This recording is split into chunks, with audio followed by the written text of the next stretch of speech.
Bueno, vamos a empezar con la tercera y última ponencia.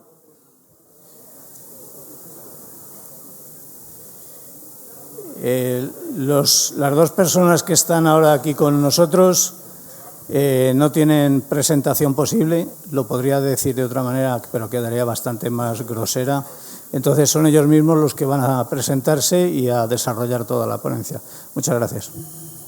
Muchas gracias.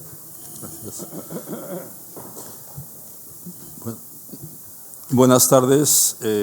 Muchas gracias a GEFREMA por organizar una vez más estas jornadas y por invitarnos a Ángel Bahamonde y a mí.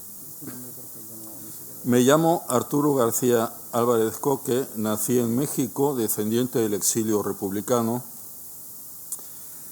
Buscando entre los papeles en casa encontré mi credencial de miembro de GEFREMA con el número 236 del año 2011. ¿Cómo pasa el tiempo? Por aquella época, un poco antes, recientemente prejubilado del mundo de la empresa, me animé a cursar un máster y un doctorado en Historia Contemporánea, aunque no con la idea de hacer una carrera académica, sino mi motivación era comprender mejor el porqué y el cómo fue de la guerra civil y sobre todo el papel del ejército de 1936.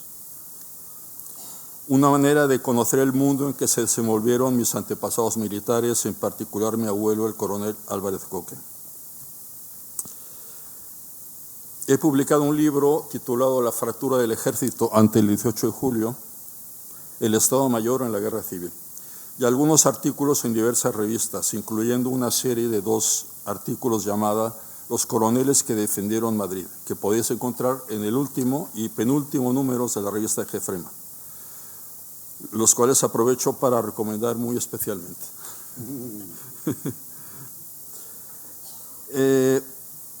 Y ahora una presentación muy resumida de Ángel Bahamonde, a quien seguro que la mayoría de vosotros ya conocéis. Ángel es sin duda una referencia entre los historiadores españoles, en particular sobre la guerra civil, pero no solamente.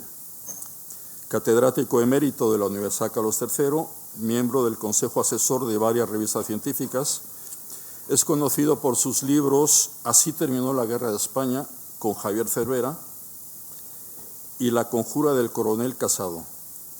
Del libro Así terminó la Guerra de España existe una reciente y estupenda segunda edición de 2024 Tercera. En Marcial Pons. Tercera edición, perdón. Claro, porque la segunda edición ha tenido otra casi inmediata, ¿no? Sí. Ángel Bahamonde es polifacético. Entre sus obras son también referencia, y muy importante, la historia social de las ciudades del siglo XIX, historia de las comunicaciones y su papel en la vertebración del Estado contemporáneo español, y otras obras importantes también sobre el siglo XIX. Todo esto, además del importante libro, quizá no suficientemente difundido, El Real Madrid en la historia de España. Algo que distingue a Ángel de la mayoría de los historiadores es el esfuerzo que dedica a la divulgación. Aparte de charlas como la de hoy, baste mencionar sus cursos para mayores y la publicación en la red, que actualmente realiza una serie de magníficos podcasts sobre la guerra civil, que son altamente recomendables. No sé si se puede citar la web o la página web. La Chispa Blanca. Ángel nos va a dar una charla sobre los generales del 36. Un poco a modo de introducción, presentaré un panorama sobre las actitudes y lealtades en el conjunto del ejército. Muy bien. Sabemos que la división del ejército, es decir, la diversidad de actitudes de los militares ante el 18 de julio, fue una de las causas del fracaso del golpe militar y también una de las causas de que la guerra civil se prolongara durante casi 3 años. Existe un magnífico libro, yo diría que un extraordinario libro, El cuerpo de oficiales en la guerra de España, de Carlos Engel. Esta obra presenta la totalidad de las unidades militares que componían el ejército en la península, en las islas y en el Protectorado de Marruecos, además del Cuerpo de Seguridad de Asalto, la Guardia Civil, la Marina, la Aviación, etc. Para cada una de las unidades militares presenta un listado completo de los jefes y oficiales que la componían. Y no solo eso, sino que asigna a cada uno la etiqueta R, republicano, o N, nacional. El mismo autor aclara acertadamente que no pretende indicar la ideología o preferencia de cada individuo. Para eso habría que entrar en la subjetividad de cada uno. Pretende indicar simplemente el hecho de haber combatido en un ejército o en otro, es decir, participado en el esfuerzo bélico de unos u otros. Esa asignación republicano o nacional es sin duda una primera aproximación que no puede mostrar la complejidad y diversidad de las actitudes de quienes se encontraron inmersos en aquella vorágine. Por ejemplo, no es lo mismo un R que prestó servicio durante toda la guerra en el Ejército Popular que un R asterisco o R entre comillas o R entre paréntesis que prestó servicio circunstancialmente y que al cabo de unas semanas o pocos meses se escondió o se pasó al enemigo. No quiero decir que esta primera clasificación de Carlos Engel no tenga utilidad. Muestra factores que fueron determinantes, como la ubicación geográfica. Por ejemplo, el caso de la Quinta División Orgánica en Zaragoza al mando del sublevado general Miguel Cabanellas. En el Estado Mayor de la división se encontraba el jefe coronel Montaner, conspirador, y 9 militares, un teniente coronel y varios comandantes y capitanes. Los 9 aparecen con una N, excepto uno con una R, para el capitán Eugenio Galdeano Rodríguez. ¿Era el capitán Galdeano un valiente que se atrevió a enfrentarse a sus jefes? En realidad, Galdeano se encontraba desplazado en Valencia, quizás con un permiso vacacional, y allí se unió a las filas republicanas, donde permaneció toda la guerra. Otro ejemplo que aparece con una R es el conocido general Miguel Campins, comandante militar de Granada, que en realidad acabó por sublevarse. No se sublevó al principio, pero al cabo de 2 días decidió declarar el estado de guerra, por lo cual, por tardar 2 días, fue fusilado por instigación de Queipo de Llano. Lo que demuestra que en esos momentos Franco, muy amigo de Campins, no era todavía todopoderoso. Solo un par de ejemplos más que aparecen como R republicanos, pero que son ejemplo de lo que creo que Ángel va a desarrollar sobre los no sublevados que, sin embargo, no ayudaron a la República. Me voy a referir a la Escuela Central de Tiro, en el campamento de Carabanchel. Aparecen con una R los 2 jefes de la escuela. Había 2 secciones, la de infantería y la de artillería, y que eran respectivamente el coronel Valentín González Zelaya y el coronel Francisco Español Villasante. El coronel González Zelaya era considerado como un republicano auténtico. El general Miaja en un discurso le menciona como un jefe de abolengo republicano y de gran prestigio. No se sublevó, pero por su actitud ambigua fue procesado por los republicanos, aunque absuelto. Pero entonces decidió esconderse y permaneció oculto toda la guerra. El coronel Francisco Español, que además era jefe de todo el cantón del campamento, ante la presión de los sublevados, tuvo tantas dudas que optó por declararse enfermo. En el trayecto al hospital militar, su coche fue tiroteado, muriendo algunos de sus ocupantes, y él ingresó en el hospital, esta vez con heridas de verdad. Finalmente, un apunte sobre estadísticas. A menudo surge la pregunta, ¿cuántos militares o qué porcentaje combatieron en cada ejército? En mi libro, La fractura del ejército ante el 18 de julio, obtengo una cifra que no es una aproximación, sino una cifra prácticamente exacta, aunque aplica a un sector del ejército, lo que llamo los 500 de Estado Mayor. Militares del cuerpo o diplomados, muchos de ellos que fueron clave y a veces muy protagonistas, con Vicente Rojo, Segismundo Casado, Asensio Torrado, entre los republicanos, o bien Godet, Aranda o Vigón entre los nacionales. Claro, yo constituyo una base de datos donde tengo los 500 militares, cada uno registrado con muchos detalles sobre la trayectoria de cada uno. Sé perfectamente en qué bando estuvieron alineados o en qué bando, o si estuvieron un poco entre los dos, ¿no? Y luego argumento que esos 500 constituyen una muestra estadísticamente representativa del conjunto del ejército, puesto que incluye casi todos los niveles de la oficialidad, desde de capitán a general, y procedencia de todas las armas y cuerpos. Los cuerpos combatientes, quiero decir, es decir, infantería, caballería, artillería e ingenieros. Podemos afirmar que en las primeras semanas, hasta aproximadamente septiembre del 36, un poco más de 20%, un 23% se hallaban en las filas republicanas y un 36% con los sublevados. Quitando algunos depurados al inicio de la sublevación, más unos pocos por los cuales no tengo datos, 10 o 12 que no tuve datos, el resto, un 35% que al parecer no estaban ni con unos ni con otros, ¿dónde estaban? Eran casi todos desafectos a la República, ocultos en zona republicana, entre los cuales habría no sublevados, pero que no deseaban integrarse al ejército de la República. La situación no fue estática, ha sido dinámica, es decir, las cifras fueron variando a lo largo de la guerra, en perjuicio de la República. La distribución de la oficialidad no fue igual en septiembre del 36 que a finales del 37, cuando había caído el Frente Norte.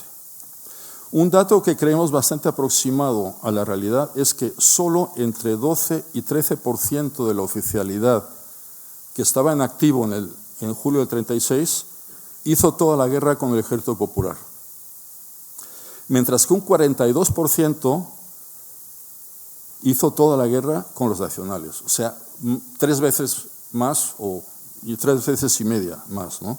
Lo cual fue una diferencia sustancial que fue determinante en el devenir de la guerra. O sea, es claro que hubo todo este sector del ejército que eran oficiales de la élite del ejército de alta cualificación, que formaron los estados mayores de Franco al 100%, mientras que en el lado republicano había gente profesional de estado mayor a nivel de los ejércitos, ejército del centro, ejército del este, ejército de etcétera. Había unos poquitos a nivel de cuerpos de ejército, pero no había ningún profesional de estado mayor a nivel de división y a nivel de brigada, lo cual denota una diferencia de capacidad profesional que se reflejó mucho en el curso de la guerra, por supuesto, ¿no? Hablaba del 13% y por otro lado de un 42%. ¿Dónde estaba el 45% restante?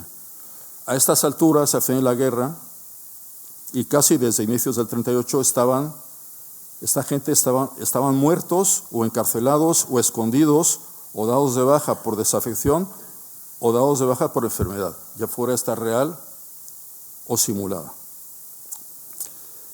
Terminando ya, es bien sabido que la adhesión a la sublevación fue muy mayoritaria en sectores medios de la oficialidad, comandantes, sobre todo capitanes y tenientes. Pero ¿qué pasó con los niveles altos de la oficialidad? Sobre el caso de los generales nos hablará Ángel Bahamonde, a quien paso la palabra. Bueno, pues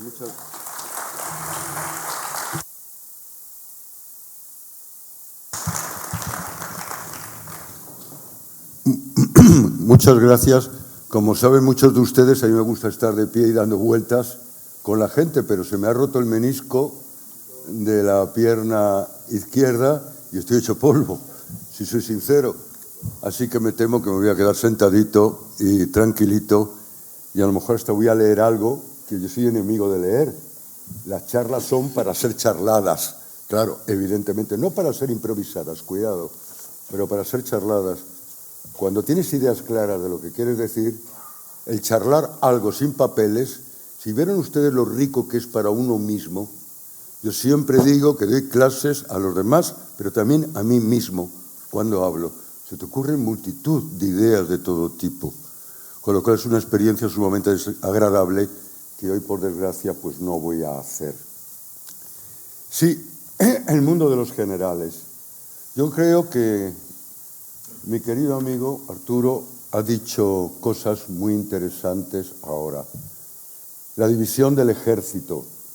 Él prefería, y yo se lo aconsejé también, el término fractura, porque realmente división del ejército no la hay. En el sentido aritmético del término, división del ejército sería 50%, 50%, si nos ponemos puristas con el lenguaje. Y no es el caso en absoluto. Hay una mayoría que se inclina por la sublevación. Pero yo diría que a la hora de la verdad todo depende de las estrategias montadas por la Junta de Generales y sobre todo por el general Mola, que es el gran cerebro de la cuestión, como todos conocemos, claro está. Voy a poner un ejemplo. En la quinta región militar que tú has citado, es prácticamente el 100% de los militares. La sublevación está encabezada por el capitán general, es el único capitán general, por otro lado, que encabeza la sublevación, que es el general Cabanellas. Olvídense ustedes de que es republicano y masón y estas cosas que aparecen en múltiples biografías. ¿Cómo hay que corregir todo esto de una vez? ¿Cuántos lugares comunes se repiten? El general Cabanellas había dejado de ser masón hace la tira de años. Así de simple, así de simple. Y efectivamente era republicano siempre y cuando entendamos lo que significa el republicanismo radical, el partido radical, a la altura de 1935, que ya no tiene que ver nada con el partido radical de abril de 1931. Todo esto hay que tenerlo muy en cuenta, porque las cosas no funcionan, como ha dicho mi compañero, no funcionan con NR, nacional o republicano, no. Hay que meter todos los colores del arco iris y siempre digo lo mismo, porque las situaciones son complejísimas, muy complejas. Es el caso de Vicente Rojo. Aquí hay un familiar suyo que acaba de hablar y que conoce bien, pues un señor católico, un señor conservador y un señor que sencillamente se plantea no a una militarada, se plantea no a negar la superioridad, o mejor dicho, estar al servicio del Estado, y que se plantea que es un servidor del mismo, del Estado, y que no ha lugar, por lo tanto, a sublevarse contra el Estado, que en último término es lo que es el 18 de julio de 1936, es así de simple. Yo diría a la hora de la verdad que hay que dividir en varios grupos, no solamente a los generales, sino en términos generales. Claro está, yo me di cuenta con los generales en concreto que están los que no se quisieron sublevar, bien por la razón que hemos señalado, porque relacionan el honor precisamente con el servicio al Estado y el servicio a la sociedad. El concepto honor es polisémico, sin duda, en la época, porque los sublevados, también hablan de honor. El honor es salvar la patria de no se sabe muy bien qué, pero salvar la patria. Es decir, concepto polisémico, cuidado. Unos no se sublevan por ese concepto del honor, otros no se sublevan sencillamente porque no pueden. Por ejemplo, en Madrid existen prácticamente un tercio de todos los generales, ahora veremos números, de todos los generales existentes en España, en el escalafón militar, un tercio. Para Madrid, Mola no tiene una estrategia bien definida, mejor dicho, ni bien definida ni mal definida. Esto creo que lo hemos hablado aquí ya en una charla mía hace bastante tiempo de ello. No hay nada para Madrid. Entonces, sencillamente, no saben muchos de ellos qué hacer, cómo actuar. Y en tercer lugar tenemos una pequeña minoría, francamente diríamos una minoría minoritaria de generales que de una forma están relacionadas con ese grupo inconexo, que no tiene que ver nada con la UME, que es la UMRA, la Unión Militar Republicana Antifascista, que es todo menos una asociación compacta, menos una asociación coherente. Es más bien un grupo de tertulia que se reúne para charlar de las cosas del ejército. Pero no es más que eso, y son muy poquitos. Yo llevo tiempo planteándome hacer una lista completa de los UNRWA y no he conseguido pasar del centenar de UNRWAs, desde sargento hasta general. Hay algunos generales, como puede ser Núñez de Prado, que se relaciona con la gente de la UNRWA. Núñez de Prado, que saben ustedes que es el director general de Aeronáutica a la altura de julio de 1936. O el general Riquelme, que efectivamente escucha a la gente de la UNRWA, pero no tengo ningún otro general que se plantee esto. O no quiero, o no puedo, o el honor me lo impide. Ya está. Por lo menos ya tenemos 3 categorías y ya podemos jugar con esas 3 categorías, que es algo necesario, como digo. Y dentro de esas 3 categorías podemos matizar, podemos pulir y establecer subcategorías. Un amplio abanico de tipologías, por lo tanto. Por ejemplo, Miaja. Voy a poner el ejemplo de Miaja. Miaja es el héroe de la defensa de Madrid, ¿verdad?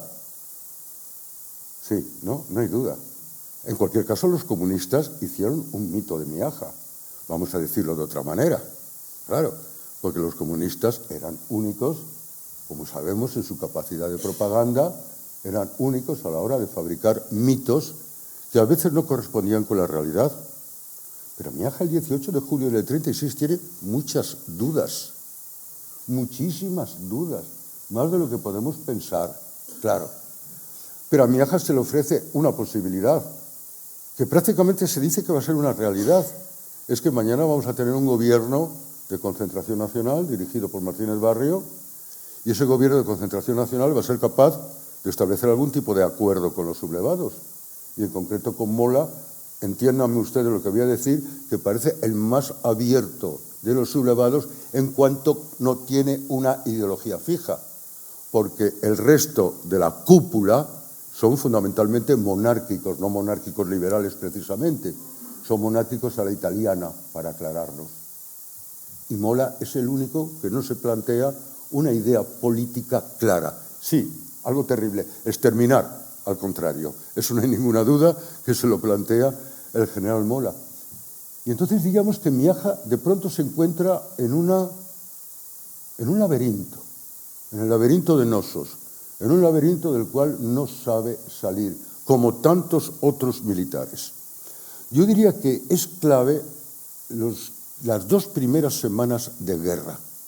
Es clave para que muchos militares tomen una decisión, y me estoy refiriendo a la España republicana sobre todo, que tomen la decisión de no quiero servir a la República, aunque no me haya sublevado, A, B, quiero servir a la República, o C, quiero esconderme en una embajada cuanto antes. El problema de esconderme en una embajada, como saben ustedes, es que era bastante costoso, claro, y no todos se podían permitir el lujo de esconderse en una embajada, porque los funcionarios de las distintas embajadas, no digo de todas, pero sí tengo pruebas de funcionarios de las embajadas que ganaron mucho dinero a base de admitir a, diríamos, partidarios de la sublevación que se encontraban en el Madrid republicano. Es decir, de pronto se hunde el mundo para una parte del ejército. Fíjense ustedes lo que significa escuchar lo siguiente. Hemos perdido en Barcelona, hemos perdido en Madrid y vamos a perder, todavía no está claro, hasta el 1 de agosto, la madrugada del 1 al 2 de agosto, y vamos a perder en Valencia, en los principales lugares. ¿Qué hacer? Pues seguramente lo más propio es hacer lo que hemos hecho hasta ahora, ir al cuartel todas las mañanas, claro, para poder seguir cobrando nuestro sueldo. Fíjense lo que digo. Y es cierto, esta es la primera impresión. El alzamiento ha fracasado. Realmente el alzamiento ha fracasado, ¿eh? Si nos ponemos a pensar, el alzamiento militar controla 20 provincias, más o menos, todas agrarias, sin una fábrica industrial.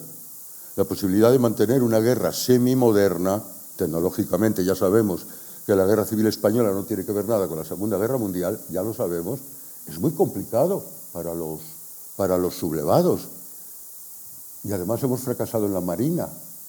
Una primera lectura me diría, el estrecho de Gibraltar va a ser bloqueado, no vamos a poder pasar el ejército de África a la península, y sin el ejército de África no tenemos nada que hacer.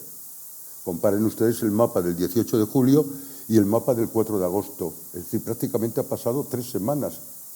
Y los nacionales, los autoproclamados nacionales, no han avanzado ni una pizca, no han avanzado nada. Al contrario, han perdido Guadalajara el día 21 y han perdido Albacete hasta el 26 prácticamente. Albacete ya lo tienen perdido. Provincia básica para unir Madrid, como sabemos, con el Mediterráneo. Si Albacete hubiera quedado en manos de los sublevados, tal como fue el 20 de julio del 36, seguramente para los republicanos hubiera sido mucho más complicado. Geoestratégicamente hablando, Albacete es decisivo. No ganan nada, claro. Es lógico, por lo tanto, pero luego esos militares que están en zona republicana se ven con algo enfrente de ellos. Una semana después, ese antimilitarismo, que es muy típico de la izquierda española de la época. La izquierda española de la época tiene muchas sospechas de los militares. La izquierda española de la época tiene la certidumbre de que los militares tienen hecha una defensa muy clara de lo que es el enemigo interno. En la ley constitutiva del ejército y en los distintos textos constitucionales es evidente. El ejército está para defender España de los enemigos exteriores e interiores. Y los enemigos interiores, desde principios del siglo XX, son fundamentalmente los republicanos en primer lugar y en segundo lugar el movimiento obrero. Lo pueden ustedes intercambiar perfectamente. Esos son los enemigos interiores. Claro, existe un antimilitarismo latente que ha quedado intensificado por la guerra de África. Esa guerra de Marruecos que las capas populares nunca han entendido, no han comprendido, porque la guerra de Marruecos ustedes conocen también muy bien, y perdón que repita lo que ustedes conocen, porque creo que es obvio, es una guerra didácticamente mal explicada.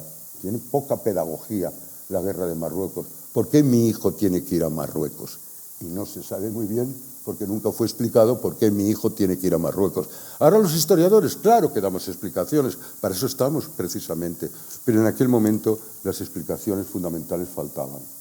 Entonces, ese antimilitarismo, ¿qué significa? Estoy ante una sublevación militar. ¿Ves? Claro, contra nosotros, contra los enemigos internos. Ve, cualquier militar es sospechoso. Y a partir de ahí, muchos militares que han quedado en zona republicana ya no van a ir al cuartel al día siguiente. Ya buscan, como bien dice mi compañero, esconderse o buscan una embajada o buscan algún subterfugio. Algún subterfugio que en testimonios de los vencidos de la guerra queda muy claro.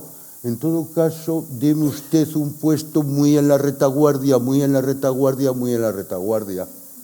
Claro, que luego no tenga que pasar factura cuando probablemente perdamos la guerra. Pero claro, en un primer momento, insisto, es eso, hemos perdido. Y si hemos perdido, ya está, hay que llevar la vida de siempre. Imaginemos el coronel de la Guardia Civil de Barcelona, nuestro famoso coronel de la Guardia Civil de Barcelona. Él sale a la calle a restablecer el orden, simplemente. 2 días después o una semana después se ve, bueno, pues con un ensayo revolucionario bastante inconexo, a mi manera de ver. Porque lo que sucede en la España republicana en los 3 o 4 primeros meses de guerra, yo diría que son ejemplos incoherentes de revoluciones no planteadas sino bien pensadas. Lenin, y perdón que cita a Lenin ahora, se hubiera carcajeado de todos esos ensayos revolucionarios de los primeros tiempos. La revolución es otra cosa muy distinta. Es un cambio global de estructuras perfectamente planeado y perfectamente planificado. No ensayos aquí y allá, cada uno de su ideología y cada uno con objetivos diferentes del otro. Todo eso no conlleva a nada. Claro, pero esto está ahí, de una manera o de otra. Y supongo que nuestro querido coronel Escobar quedaría sorprendido. Yo he salido a la calle a restablecer el orden porque los militares sencillamente lo estaban conculcando. ¿Pero qué me encuentro? ¿Dónde estoy metido? Yo que soy terciario franciscano, además, ¿dónde estoy metido? Claro, lo mismo pasa con Miaja de una forma o de otra. De pronto se ven en una dinámica que ya no permite para algunos de ellos la vuelta atrás. Es así, claro. Y así es como debemos de tratarlo, porque si no, no comprendemos pues, toda la complejidad del asunto. A mí hay algo que me impresiona mucho, que son, en la documentación de Moret, igual que mi querido amigo, Yo fui el primero que pisó Moret, y los consejos de guerra de Moret, no recuerdo si fue el 2002 o el 2003, que todo se ha dicho de paso también. Tiene narices tener que haber esperado al 2003 para que los consejos de guerra de verdad pudieran verse sin ningún tipo de problemas. Sí, antes en María Cristina pudriéndose, pero qué difícil era ver un consejo de guerra en María Cristina. Tenías que ir con 1000 permisos y con 1000 autorizaciones, con lo cual un trabajo prosopográfico de conjunto era imposible. Podías, sí, conseguir el consejo de guerra de una persona en concreto, pero no de un conjunto. Y me encontré con algo que me llamó la atención, averiguación de conductas, de 500 personas. 500 personas, 500 militares profesionales que se habían escondido. Y se habían escondido a raíz de lo que yo estoy señalando en el Madrid republicano. Efectivamente, no se habían sublevado en absoluto. Por cierto, casi todos indicaban en sus declaraciones que no tenían mucha idea, y a esto quiero venir ahora, que no tenían mucha idea de que estuviera en marcha una conspiración de tal magnitud.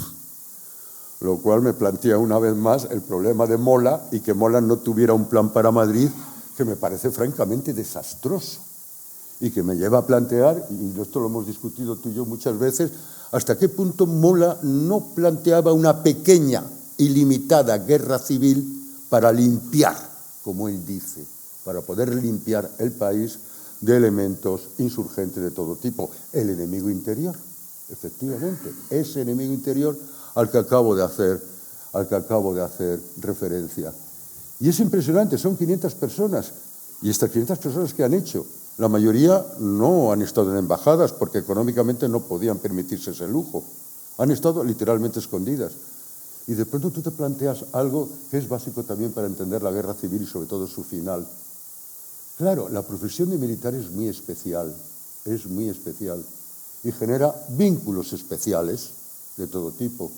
Pero uno de los vínculos probablemente es el compañerismo o una versión muy especial y específica de compañerismo que no se da seguramente en otros gremios, en otras profesiones, en otros conjuntos sociales.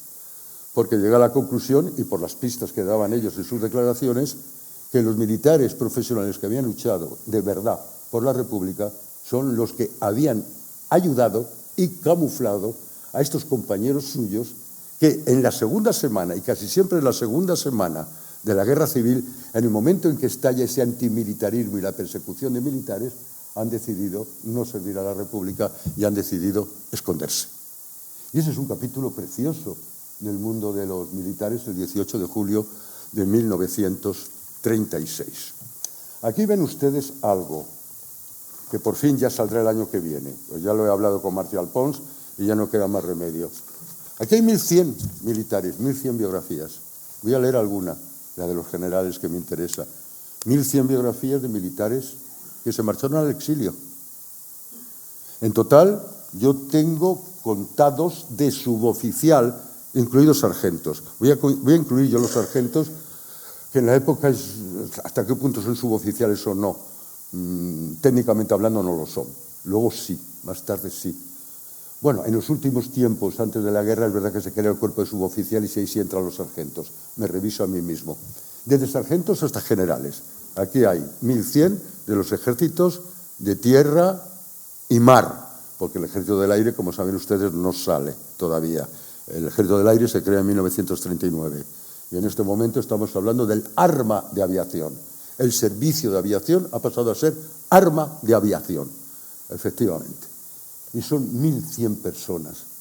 Y tú dices, caramba, 1100 personas que al menos se comprometieron. Si te vas al exilio, es que tienes miedo a pagar una consecuencia.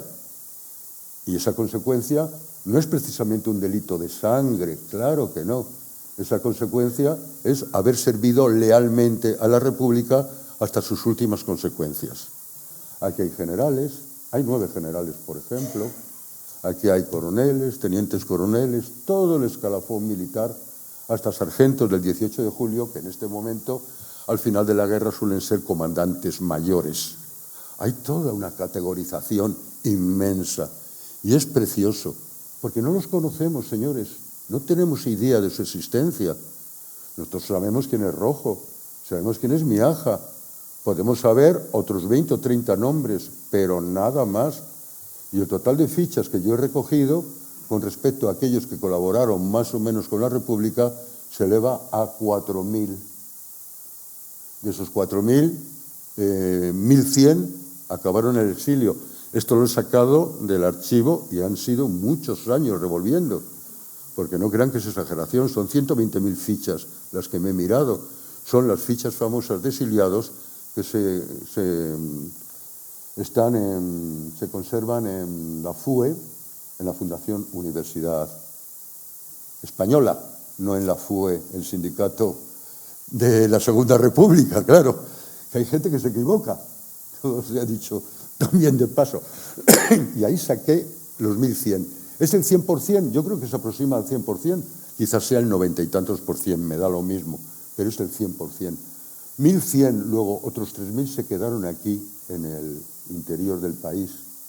Algunos creyeron las promesas de Franco. Franco es muy hábil, yo lo cuento en el libro que hicimos Cervera y yo, así terminó la guerra de España. Es muy hábil, diríamos, pudriendo la retaguardia republicana, que francamente ya está muy debilitada después de la batalla del Ebro. Claro, los que no tengan ningún delito de sangre, que no tengan nada que temer, el caudillo será clemente. Y el caudillo no fue clemente en absoluto. No, no. Porque no se entendió bien el concepto de delito de sangre. El delito de sangre puede entenderse directamente, llanamente, estrictamente en su semántica. Claro, yo he matado o he ordenado matar, o el delito de sangre puede ser considerado indirectamente. Es que yo, por mi cargo político, aunque no sabía nada del asunto, soy responsable, o mi cargo militar, de aquello que ha pasado. Con lo cual, todo bicho viviente en zona republicana podría ser acusado de haber cometido delitos de sangre. Claro, a mí me interesa esta primera parte del exilio, que es muy bonita, es fantástica. Claro, porque te aproxima a ese mundo, ya digo, tan desconocido, tan desconocido. Son los más desconocidos. El exilio se conoce muy bien a través de los intelectuales, sí. Aunque sean de quinta fila, me da lo mismo. El exilio, claro, todos los políticos del exilio los conocemos a la perfección. Pero en el fondo, una guerra se resuelve en las trincheras y en el compromiso con el acto bélico en concreto. Y estos señores son los grandes desconocidos, precisamente quizás por el antimilitarismo, vuelvo a insistir, y hasta hoy en día quizás aquellas personas que son o somos de izquierdas siempre tenemos una sospecha hacia los militares y por lo tanto siempre los infravaloramos de una forma o de otra, de tal manera que salvo, como digo, una cúspide muy específica y muy especial, el resto son perfectamente desconocidos. Bien, volvamos a nuestros generales de 1936. Yo tengo aquí apuntados, lugar por lugar. Por cierto, una anécdota. En la quinta división orgánica, o región militar, diríamos, en la quinta división orgánica, Huesca, Zaragoza, Teruel, claro, hay un señor desconocido del todo. Este no marchó al exilio porque no pudo marchar, porque le pegaron 2 tiros. Claro, que es el teniente coronel Penado. Es el único, con 2 oficiales, perdón, son 3 en total, con 2 oficiales de su unidad, los únicos que se oponen a la sublevación en Zaragoza. Son héroes. El teniente coronel Penado, no Peinado, Penado, se aproxima el día 18 al gobernador civil de la provincia. Y quiere ni más ni menos que poner al servicio del gobernador civil, conoce perfectamente toda la trama conspirativa en Zaragoza, la que lleva adelante Cabanellas y compañía, y quiere poner al servicio de la legalidad republicana del gobernador civil al batallón de artillería ligera, que es uno de los batallones, una de las unidades militares que guarnecen la ciudad de Zaragoza. Duró 4 días. Estaba acompañado de un capitán y de un teniente. Los 3 fueron inmediatamente fusilados. Claro, no hay ninguna duda. Vamos a ver, me permiten, porque la gran paradoja es que a la hora de la verdad, No hay una mayoría de generales que se subleven. Esto más o menos lo sabíamos, pero tenemos que precisar, tenemos que matizar. No hay una gran mayoría de... Pero está la inversa. Qué pocos generales sirvieron a la República. Claro, hay una mayoría de militares que no se sublevaron, pero de esa mayoría, qué pocos sirvieron a la República.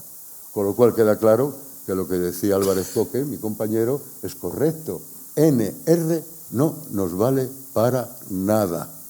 Hombre, nos vale como comienzo, pero a partir de NR, cuidado, el libro de Carlos Engel es magnífico, claro que sirve para mucho, pero sirve para seguir trabajando, sirve para seguir matizando, claro, sirve para seguir investigando.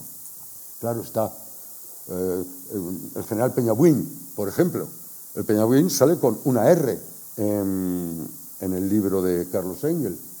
Peñabuín era el general en la división de caballería. Todavía hay en Madrid una división de caballería, aunque no haya un puñetero regimiento de caballería, porque como saben ustedes, los dos regimientos de caballería estaban en Alcalá de Henares. El tema de mayo de 1936, digo el tema porque no quiero decir ensayo de sublevación, porque tampoco es un ensayo de sublevación, pero es verdad que hubo un enfrentamiento con población civil, entre población civil afecta al Frente Popular y los dos regimientos de caballería allí enclavados. Con lo cual, los dos regimientos de caballería saben que fueron trasladados, uno a Palencia y otro a Salamanca. Y a cambio vino un batallón ciclista a Alcalá de Henares y un batallón de zapadores minadores, el número 7, si mal no me equivoco, a Alcalá de Henares. Por cierto, cuyos dos jefes se niegan rotundamente a sublevarse en julio de 1936 y uno de ellos, Monterde, va a ser asesinado por uno de sus oficiales ante la negativa de la sublevación. Exactamente el 19 de julio. El 21 de julio Alcalá de Henares, ya sublevado, fue recuperado por tropas regulares, por milicias y por guardias de asalto, al mando de, teóricamente, del coronel Puigdendolas.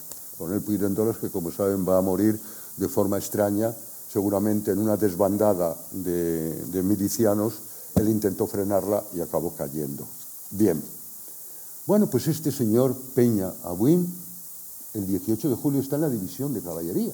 Es decir, el mando de esos dos regimientos que están por ahí en Salamanca y en Palencia, el mando todavía está en Madrid.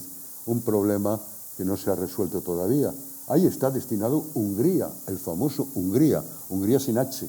Y ya sabemos lo que significa Hungría para los servicios de información y en general para todo el esquema de represión de la zona nacional durante y después de la guerra. Bien, Hungría es el alma de la división de caballería que está muy cerquita de Capitanía General, bueno, de la comandancia de la división orgánica, se diría en su momento. Y Peñabuín no se subleva, es contrario a la sublevación, pero a la semana siguiente Peñabuín se encierra en su casa y se niega rotundamente a servir a la República. No vale la R para él, y como Peñabuín lo pongo como ejemplo. Sería ejemplo de otros 10 más que tengo. Rotura total con la República. Al final de la República al final de la guerra le toman declaración y Peñabuín, además, con cierta, perdónenme el vocablo, con cierta chulería, dice: yo no me volví a poner el uniforme desde el 19 de julio de 1936. Yo le diría más bien el 20, porque el 20 sé que estás en la división de caballería, el 20 es cuando se subleva el cuartel de la montaña, el lunes 20, claro, o sea, sería hasta el 20, pero bueno, es una broma. Desde el 19 de julio no me puse para no servir a esa chusma. Hombre, no se sublevó en julio del 36, pero es evidente. No obstante, los nacionales lo tuvieron claro. Un año de cárcel. ¿Un año de cárcel para qué? Ni siquiera para meterle en la cárcel. No, no hace falta.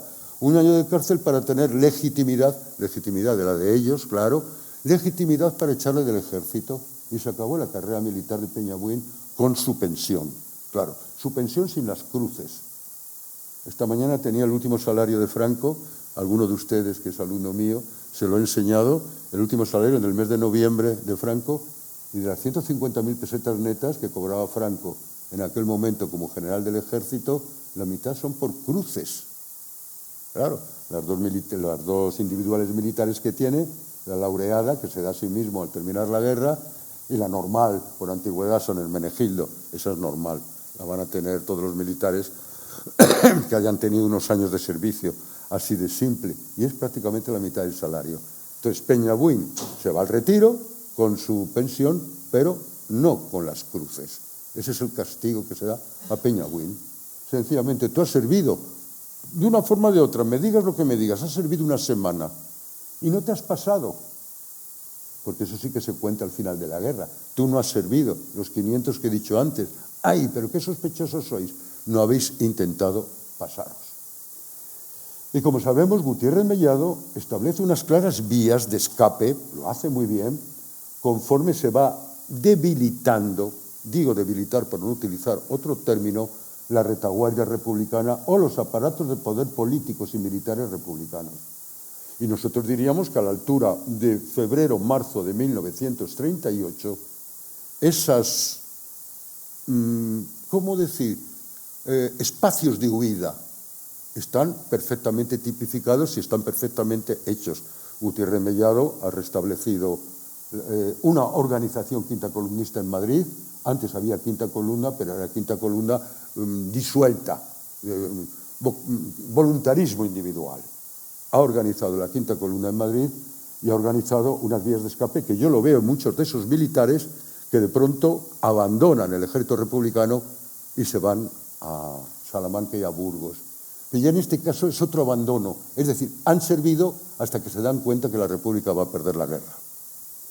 Yo diría que hay un momento decisivo para nuestros generales que sirven a la República y un momento de profunda desmoralización, también para los nuevos generales. Yo estoy hablando sobre todo de los generales del 36, los que son generales. Luego tengan ustedes en cuenta que hay muy pocos ascensos a general en zona republicana.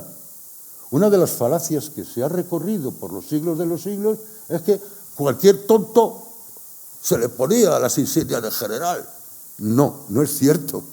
El Ejército Popular de la República fue el ejército europeo con menos generales per cápita, sin ningún género de dudas. Por ejemplo, Álvarez Coque podía haber ascendido a general y lo merecía. No ascendió a general. Claro, hay razones políticas también que lo explican. Era un hombre, queramos que no, Álvarez Coque, ¿verdad? La reforma de Azaña también, que bloqueó los ascensos. Sí, bloqueó los ascensos, claro. Los ascensos conseguidos en la etapa de Primo Sí, Rivera. pero del ejército, si mal no me equivoco, ¿verdad? Es Asensio, Solo el único coronel general, del coronelato. el único coronel que pasó a general fue Asensio Torrado. Asensio Torrado. No me lo confundan con Asensio Cabanillas, ¿eh? Claro, evidentemente, no se va a confundir. Asensio Torrado. Es el único coronel. Luego hay comandantes, claro, es el caso de Vicente Rojo, claro, que ascienden, que llegan hasta el generalato. O el caso de Matallana, o el caso de Jurado, pero coroneles no.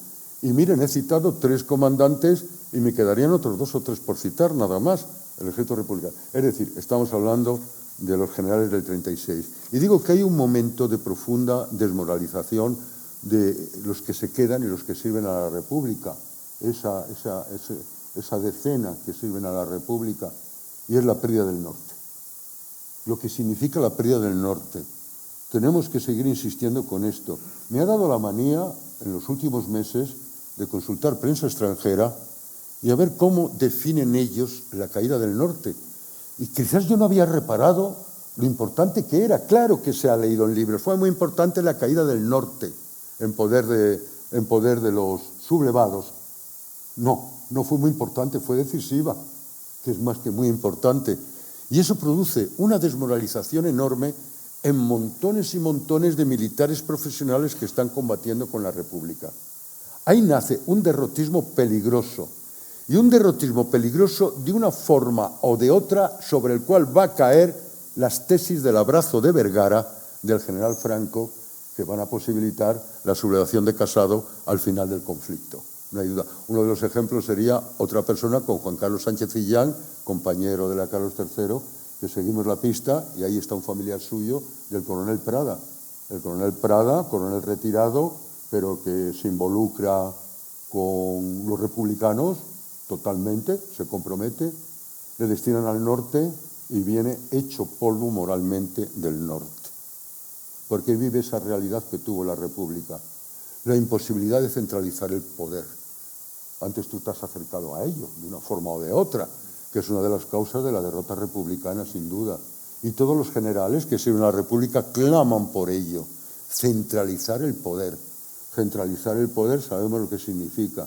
Una economía de guerra, de verdad que funcione, una sociedad única y exclusivamente destinada para la guerra, de verdad que funcione, y sencillamente guardar las tensiones políticas para un después indefinido, para un sine die. El sine die será cuando se gane la guerra. Y eso es imposible. Y en el País Vasco, primero, el País Vasco frente a Santander, Santander frente a Asturias, la imposibilidad de coordinar espacialmente, territorialmente ese conjunto, primero. Y segundo, el caso asturiano es un caso realmente demencial. El enfrentamiento de socialistas, de comunistas, de anarquistas y no sé qué más istas hay. Es imposible llevar una política militar. Ya sabemos que en el norte de España no hay ninguna duda que el desfase de medios de guerra entre los que atacan y los que defienden es enorme y sobre todo en el campo de la aviación. La relación es abismalmente diferencial, todo lo que queramos. Pero, hombre, al menos que exista una política que podamos considerar eficaz y eficiente de guerra frente al enemigo. Es imposible. Las tensiones llegan a una magnitud tan gigantesca y son los famosos informes que están publicados de casi todos los militares profesionales, elevaron y confeccionaron su propio informe. Uno de ellos es el coronel Prada, que es el que se rinde en Madrid, el que rinde Madrid al final. Le toca el triste papel de rendir Madrid el 28 de marzo de 1939 a las 13 horas, que existe en la red, ahí tienen ustedes, 15 segundos grabados sobre el momento justo de la rendición, de la entrega de la ciudad, de la entrega de la ciudad de Madrid. Vamos a ver. ¿Qué generales? Yo aquí diferencio, esto es una hojita del anuario militar de 1936. Aquí tengo mis 24, me parece que son 24, esto de la vista es tremendo, hay que tener no sé cuántas gafas. Tenemos 3 tenientes generales que no me interesan mucho, la verdad, no me interesan. Es un cuerpo, como saben ustedes, no es un cuerpo, lo digo mal, ojo con el lenguaje, es un empleo a extinguir, o un rango a extinguir, el de teniente general. Y quedan 3 señores que no me interesan, son muy mayores y ni para unos ni para otros van a jugar un papel decisivo. Luego tenemos un total de 24 generales de división. Claro, es que prácticamente se han reducido a 1/3 con respecto a 1930. Las reformas de Azaña a lo mejor no tuvieron tanta importancia en el mundo de la oficialidad, pero sí que tuvieron una importancia en el comandantes, tenientes coroneles y generales, que disminuyeron francamente muchísimo. Y luego lo que ha dicho mi compañero, el bloqueo en los ascensos. Y luego tengo un total de 58 generales de brigada. En el anuario hay 57, pero claro, el anuario está publicado en febrero de 1936 y de febrero a julio de 1936 ha habido algunos cambios. Entre ellos, el ascenso de coronel a general, antes de la guerra, de febrero al 36, de Antonio Ferrer y Miguel, de Miguel Campins, efectivamente, y de Manuel García Benet, que han llegado al generalato. Y por el contrario, han desaparecido por pase al retiro. Iba a utilizar otro mal concepto, iba a decir por jubilación. No, los militares no se jubilan. Pasan al retiro Agustín, el general Agustín, y el general Balmes. Yo no sé si en el caso del general Balmes han leído ustedes seguramente el trabajo de Ángel Viñas. Yo tengo mis dudas. Reconozco que el libro de Ángel Viñas es precioso, reconozco que el libro de Ángel Viñas es magnífico, sin duda, por el esfuerzo investigador, pero hay una razón de fondo que yo sigo sin entender. Porque como conozco hasta el último sargentucho de la época, simplemente me planteo, ¿por qué hace falta asesinar al general Balmes? Por parte de Franco, o por parte de los franquistas, o por parte de los aláteres de Franco. ¿Por qué? No entiendo. ¿Por qué? El general Balmes no está en contra de la sublevación, no forma parte de la conspiración activa, pero ha sido informado por el general Orgaz, me consta, y el general Balmes no opone ninguna resistencia. 2, para tomar el Dragón Rapide, que está en el aeródromo de Gando, en Gran Canaria. Hombre, para tomar el Dragón Rapide, permítanme ustedes, el comandante general de las Islas Canarias creo que no tiene mayor problema para trasladarse de una isla a otra en labores de inspección. No necesito más que eso. Y tercero, es que existe una minoría de militares que de una forma o de otra en la isla de Gran Canaria pueden presionar sobre Balmes para que no se subleve. En absoluto. Solamente hay un coronel, y solamente un coronel, que va a ser dado de baja al terminar la guerra por sus contactos anteriores con la masonería, pero que está con los sublevados. Esa es otra, claro. Ese es otro tema que algún día habrá que entrar en él. Yo he entrado colateralmente porque Moret me ha dado pistas, que es el problema de los militares franquistas purgados por el general Franco al final de la guerra, es decir, el coronel Adrados. El coronel Adrados es el ejemplo más claro. Se ha sublevado en Huesca, es decisivo para que Huesca se subleve, claro, es el primero que entra en la región valenciana con las tropas de Franco, y Franco le llama inmediatamente después de la guerra: tú has sido masón. Adrados no recuerda en qué momento visitó una logia, porque ya estamos como siempre con el rollo de la masonería dichoso. Alguna vez visitó una logia, sí, ya está. Eso ha sido todo. No, tú has sido masón, faltaría más. Así que di adiós a la carrera militar, porque te paso al retiro, y te paso al retiro con toda tu pensión, incluidas las cruces. Pero no llegarás a general, amigo mío. No llegarás a general. Adrados, a pesar de tus méritos de guerra y a pesar de haber sublevado la plaza de Huesca. Esto es así y ha sido complicado. Ese es un tema que nos queda todavía por ver. Aquí digo, en esta hoja, en suma, yo he establecido varias categorías. He establecido, vamos a ver, asesinados por Franco, asesinados en zona republicana, actuaron en zona republicana, presos con Franco, sublevado pero no partícipe de la conspiración, exilio y conspirador y rebelde a la par. Para aclararme con la categoría de estos señores, claro. O sea que de las 3 divisiones que yo dije antes, he establecido muchas subdivisiones tipológicas, si me permiten la cursilada, claro, para aclararnos. Y prácticamente los 90 y tantos, creo que son en total 95, la suma de lo uno más lo otro, ¿no? 58 y 20, 78, no, 83. 95 con los generales de Guardia Civil, eso no los he tenido en cuenta. Hoy estoy hablando de estos. Pues efectivamente, prácticamente se reparten por partes iguales a lo largo de estas categorías que acabo de señalar. Ya en 1976, Sala Larrazábal, aquí tengo, Sala Larrazábal me planteó un artículo en Historia y Vida que a mí me pareció muy útil, francamente. Los 40 generales víctimas de la guerra civil. Le falta alguno. Se refiere tanto a los que fueron sublevados, los que fueron fusilados en julio como consecuencia de la sublevación militar, bien por unos, bien por otros, o los fusilados al final de la guerra. E incluye también a un general de la Guardia Civil, que aquí no está incluido, que es el general Aranguren. Pues el general Aranguren es un general propio de la Guardia Civil. No el general Pozas, que para mí es uno de los generales fundamentales. Me encantó hacer su biografía para el libro que coordinó Javier García Fernández sobre 35 militares republicanos, si recuerdan ustedes, uno bastante gordote por otro lado, y yo me ocupé de Sebastián Pozas Perea. Ahora hablaré algo sobre él, que es uno de los ejemplos más claros de compromiso en nombre del deber y del honor con el Estado y, por lo tanto, con la República. Es así, se acabó. Y así hasta el final. Murió en México, a la altura de 1946, el general Pozas Perea. Y Pozas Perea es decisivo. El 16, 17 y 18 de febrero de 1936, y es decisivo el 17, los 3 días de julio de 1936.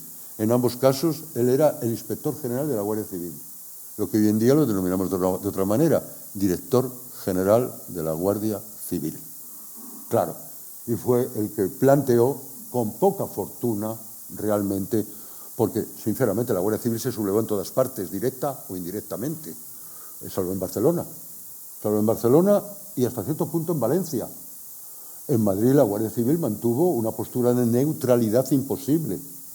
Y como saben ustedes, una semana después, por el Alto del León, centenares de guardias civiles, oficiales y clases, oficiales, suboficiales y clases, se pasaron al otro bando. Y digo bien por centenares, se llegó a calcular cerca de 900, lo cual significó, por otro lado, una de las represiones más violentas contra oficiales de la Guardia Civil en zona republicana, a partir de la Checa Spartacus, la famosa Checa Spartacus, que estaba destinada precisamente a los guardias civiles, claro está.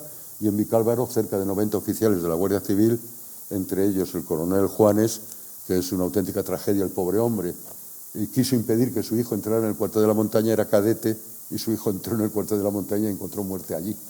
Y Juanes sí es verdad que era contrario a la sublevación, pero también era contrario a salir a sacar a la calle a los guardias civiles contra los militares. Me van a decir ustedes que hay tricornios en el cuartel de la montaña, frente al cuartel de la montaña. Sí, de Batalla del Salado, solamente de Batalla del Salado.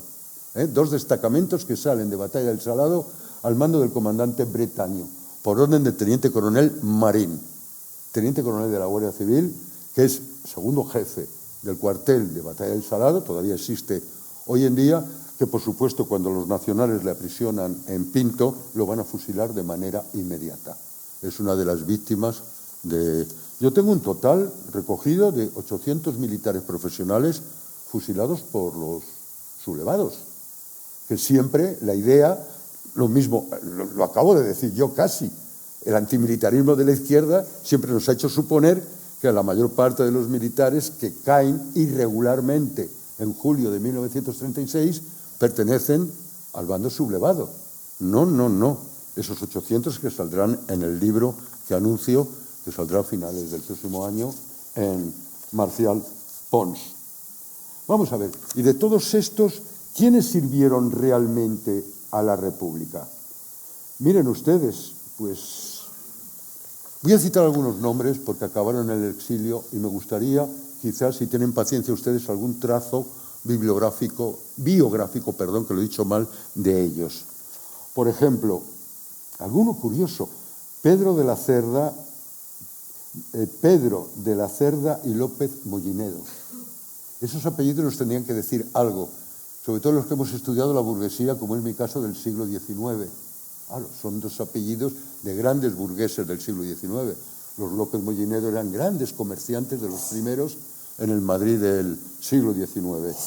Y este señor fue uno de los introductores de las formas de vida, en sus libros, de la Rusia soviética. Él no era comunista en absoluto, pero de una forma o de otra sentía una admiración enorme por la Unión Soviética. Este señor está de vacaciones, si me permite la anécdota, en Nava del Marqués, y controla a los guardias civiles que quieren sublevarse en las Navas del Marqués. A los 15 días los nacionales tomaron Navas del Marqués. Pedro de la Cerda y López Mollinedo se marchó al exilio. Vamos a ver otro. Realmente, tengo que pasar y pasar, fíjense, a la hora de la verdad, qué poquitos. José Riquelme y López Vago. Ahí tenemos otro ejemplo de general favorable a la República sin un género de duda. Y además, algo, perdónenme, que mis colegas que han estudiado Marruecos se les escapa. Ya está, es africanista. Riquelme es africanista, pero es africanista cultural. Es esa incapacidad para ver los 2 lados del africanismo. El africanismo, diríamos, desde una visión colonial glorificante para la nación, es decir, una visión, diríamos, casi de extrema derecha, por poner peligroso lo que he dicho, es para aclararnos. Y luego esa otra visión cultural, ese descubrimiento que hizo Europa Occidental, no solamente la sociedad española, del mundo oriental, desde finales del siglo XVIII, y se intensificó en el siglo XIX. Tengan ustedes en cuenta que el arte neomudéjar es considerado como uno de los artes nacionales para la arquitectura, hasta que Franco ya impuso finalmente, después del 39, como arquitectura nacional el herreriano más o menos puro. Pero el Neomudéjar, fíjese usted el edificio tan espléndido Neomudéjar que había enfrente del Museo del Prado, sin ir más lejos, era precioso, uno de los grandes palacios de Madrid. Y el Neomudéjar creo que nos acompaña no solamente en grupos escolares, sino en bastantes restos arquitectónicos que, por desgracia, la especulación del suelo se los va llevando adelante uno detrás de otro. Y José Riquelme es el ejemplo. José Riquelme se va a marchar al exilio. José Riquelme sí es masón, no hay ninguna duda, es practicante masón, no que haya visitado una tenida masónica ocasionalmente, no, es masón, realmente masón. Y por supuesto, en el exterior va a vivir, el pobre hombre se queda en Francia, no se quiere ir a México, y en Francia una de las cosas que va a hacer de manera ocasional es dar clases de árabe en la Sorbona de París, curiosamente. El famoso don José Riquelme, que es, si saben ustedes, si recuerdan ustedes, el que recobra Toledo para los republicanos, que obliga, por lo tanto, a los guardias civiles a meterse en el Alcázar de Toledo. A los guardias civiles y a los 4 cadetes, porque había muy pocos cadetes, a pesar de que Robert Brasillac hizo famoso internacionalmente el Alcázar de Toledo con su libro Los cadetes del Alcázar, publicado a finales de 1936, y que establece una teoría y un relato sobre el Alcázar que luego los nacionales hicieron suyo, entre ellos la conversación entre el padre y el hijo, que nos recuerda Tarifa, evidentemente, y Guzmán el Bueno. Claro, es una copia de Tarifa y Guzmán el Bueno, y conversación que, estoy casi seguro, nunca se produjo, porque las conexiones que tenía el Alcázar de Toledo con el exterior era a base de la radio y del telégrafo, pero no el teléfono. Con lo cual una conversación telefónica, pero quizás se dio, pero qué raro que reproduzca Guzmán el Bueno y Tarifa, ¿verdad? Exactamente igual. Bueno, José Riquelme, Miguel Núñez de Prado, no del Prado, como aparece en tantos libros, Miguel Núñez de Prado, este hombre es el que yo he señalado antes, estaba muy próximo a la gente de la UNRWA, le gusta relacionarse con la gente de la UNRWA, está continuamente relacionado con ellos. Y Miguel Núñez de Prado, saben que el 18 de julio intentó ni más ni menos que frenar la sublevación en la 5ª región militar, es decir, en Zaragoza. Claro, fue a ver a Cabanellas, que era amigo suyo, y sencillamente la cosa no funcionó, y Miguel Núñez de Prado fue inmediatamente fusilado, convenientemente fusilado. Era director general de Aeronáutica y era uno de los militares de mayor prestigio, sin duda, que existía. Luego tenemos, sigamos.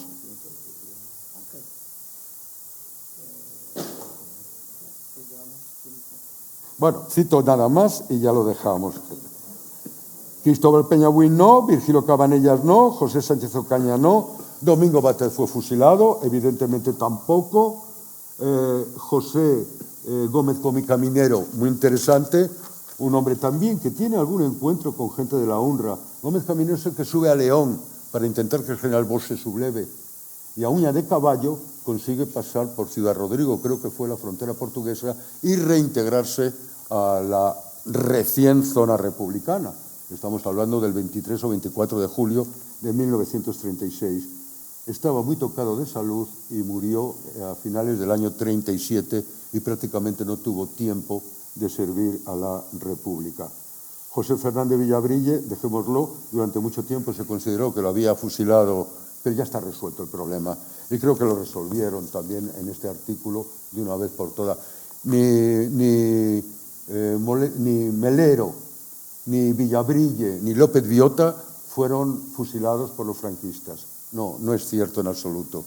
Sencillamente se les metió en la cárcel por negarse a sublevarse. Claro, López Viota fue el único general realmente, además de Campins, de la 2ª región militar, la de Andalucía, que se negó a sublevarse como este hombre estaba trastornado, la extravagancia del virrey de Andalucía llegaba a esos niveles, él se empeñó, antes tú lo has dicho muy bien, por una cuestión de poder, en fusilar a Campins. Campins había sido el primer subdirector de la Academia General de Zaragoza, que se lo lleva consigo el general Franco, eran íntimos, y se empeñó en fusilar a Campins en Granada, que francamente Campins no había hecho ni más ni menos que López Biota, pero a López Biota no lo fusiló al general López Biota, que ofrece muchas dudas y se niega a sublevarse. Sencillamente se le mete en la cárcel y se acabó. Y cuando termina la guerra sale de la cárcel. Quisiera señalar otros nombres de gente que colaboró, generales que colaboraron en esa decena que decimos. Sebastián Pozas Perea, ya lo he señalado, su papel con la Guardia Civil. Él consigue lo que sucede en Cataluña. Él no va a conseguir que la Guardia Civil se subleve aquí, allá y acullá, y se subleve prácticamente en todas partes. Eso de que la Guardia Civil no se subleva el 18 de julio del 36 no corresponde a la realidad en absoluto, insisto, salvo en el caso de Cataluña y salvo en el caso de Valencia. Y si quieren ustedes, en Madrid, siempre entendiendo la cosa dentro de una estricta neutralidad. Y no olviden que en el propio caso de Cataluña, los centenares de guardias civiles que se pasan a los nacionales por el frente de Aragón. Conviene tenerlo en cuenta. Eso me sirve a mí de barómetro para lo que señalé antes. Una cosa es hacer una labor de orden público contra unos militares que lo han alterado y otra cosa es, madre mía, lo que viene después en Cataluña. Esto no lo esperábamos. Claro, por eso son 2 o 3 momentos. Yo antes he señalado 3 momentos. El momento justo de los 3 días de julio, el momento de la primera semana, si quieren ustedes, y el momento de la segunda semana. Y hay que hacer ese esfuerzo. Hay que hacer ese esfuerzo para entender, para comprender, porque si no, no entendemos nada. José Urbano Palma se negó, no se sublevó, era el director de la biblioteca del Archivo Militar, pero estaba en Madrid y se negó rotundamente a participar en la sublevación, pero se negó tan rotundamente a servir a la República. Francisco Llano de la Encomienda sirvió a la República, acabó en el exilio. Fernando Martínez Monge Restoy acabó en el exilio. Ya saben ustedes que Fernando era el capitán general en un nivel de superior categoría, porque era general de brigada, era el capitán general, no es correcto lo que he dicho, era el jefe de la división orgánica de la tercera, Valencia, Alicante, Castellón, Murcia, de la tercera región militar.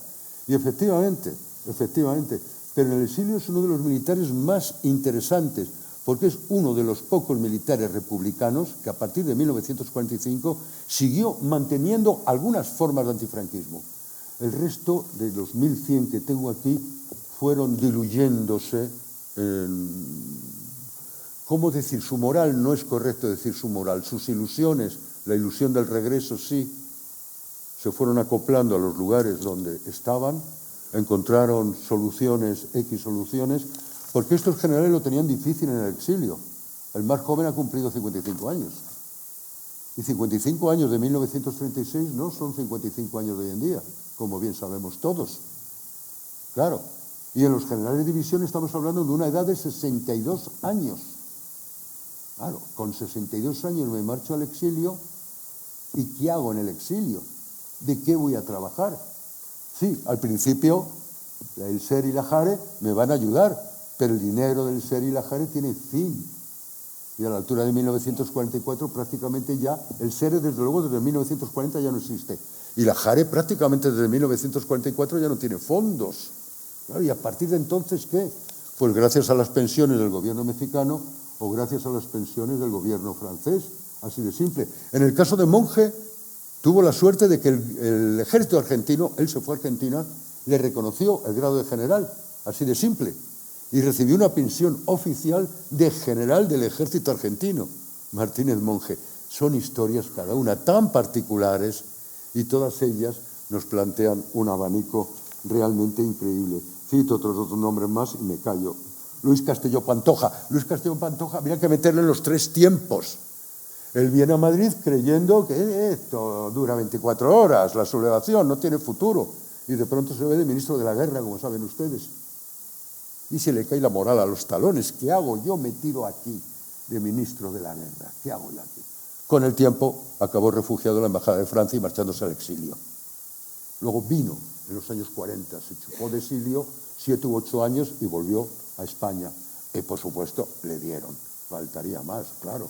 No se iba a ir de rositas, pero no fue fusilado en absoluto. Tenemos García Antúnez, tenemos que prácticamente no hace nada, José Mía Jamenán, del cual me hubiera gustado hablar mucho, por otro lado, Manuel Cruz de la Bullosa, y se me ha acabado prácticamente. Alejandro Rodríguez González, que es el ayudante de Caminero general de división y este general de brigada. Es raro que un general de brigada sea ayudante de un general de división, pero bueno, la cuestión es que son los dos los que van a evitar que se subleve León, claro, como he señalado antes, y no lo van a conseguir en absoluto. Y luego tenemos otros nombres, pero no les voy a... Bien, creo que con esto basta para acercarnos a la complejidad del problema, que es lo que yo quería sobre todo.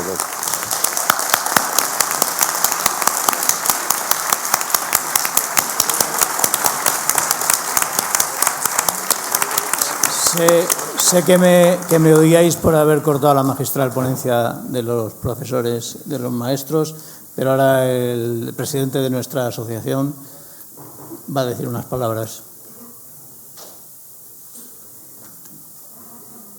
Sí, el presidente de la asociación tiene el gusto de entregar estos recuerdos de la asociación a sus dos ponentes, que además son socios de Gefrema, con todo nuestro agradecimiento. Ay, perdón por el menisco, que me cuesta mucho trabajo levantarme. Muchas gracias, amigo. Muchas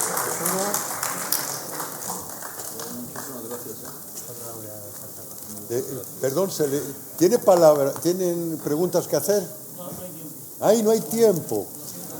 Una. Lo siento mucho.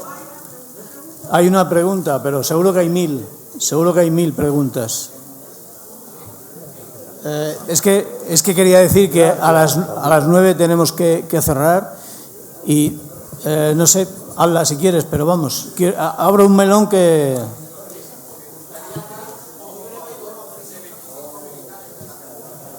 Que soy un poco sordo, amigo. ¿Me podría decir, según sus datos, cuántos generales fueron fusilados por el franquismo? Por el franquismo fueron fusilados. Vamos a ver. Hacemos memoria. 6. Si no me equivoco, son 6. 6. Son los 2 de Galicia, Caridad y Salgado.